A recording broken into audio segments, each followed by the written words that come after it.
இப்போ நான் மாகாணி கிழங்கு ஊறுகாய் பண்ண போகிறேன். இதுதான் மாகாணி கிழங்கு. இந்த மாதிரி பிஞ்சாக வாங்கிக்கணும். இது இரவு முழுக்க தண்ணியில் ஊற போட்டு தோலை சீவணும். இந்த மாதிரி சீவினா ஈஸியாக வந்துடும்.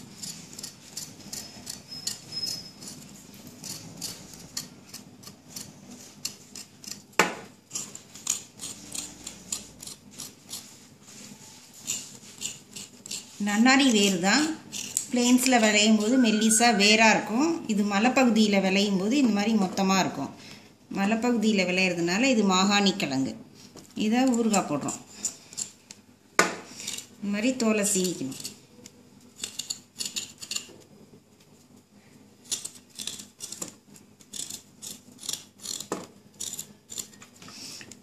தோலை சீவிட்டு நல்லா இப்படி அலம்பிக்கணும். தண்ணியில் அலம்பிட்டு இந்த மாதிரி வட்டமாக ரவுண்டாக இப்படி எடுத்துக்கணும். நடுவில் நரம்பு இருக்கும். இந்த நரம்பை உபயோகப்படுத்தக்கூடாது, அதை எடுத்துடணும். இந்த மாதிரி எடுத்துடணும்.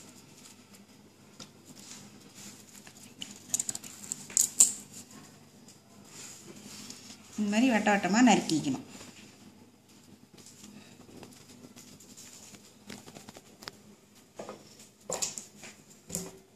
மாகாணி கிழங்கு ஊறுகாய் பண்ண போகிறேன். தோலை சீவி நறுக்கி இந்த மாதிரி எடுத்து வச்சுருக்கேன் துண்டு துண்டா.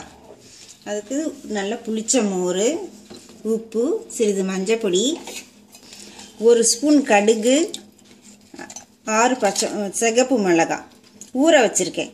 இதை விழுதாக அரைச்சி அதில் கலக்கணும்.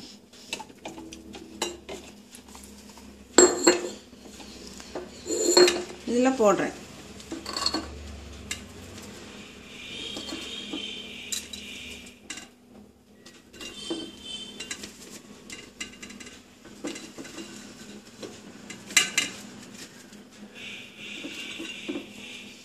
மஞ்சப்பொடி போடுறேன்.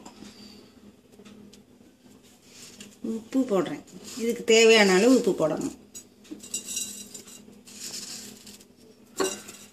நல்லா புளிச்ச மோரை நல்லா இந்த மாதிரி சிலுப்பி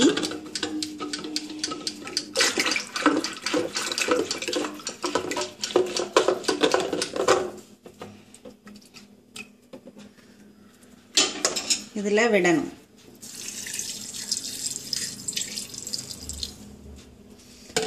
இதை விழுதாக அரைச்சிக்க போகிறேன். இதை விழுதாக அரைச்சி அதில் விட போகிறேன்.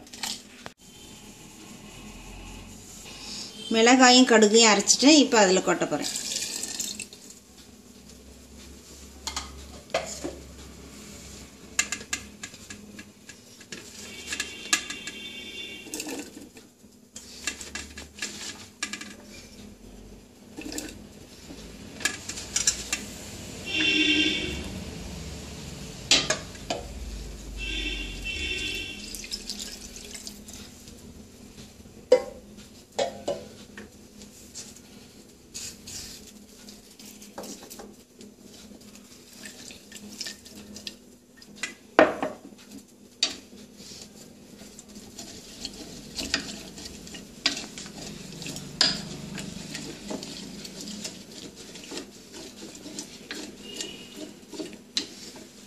மூழ்கிற அளவுக்கு தயிர் விட்டு நல்லா கலக்கி விடணும்.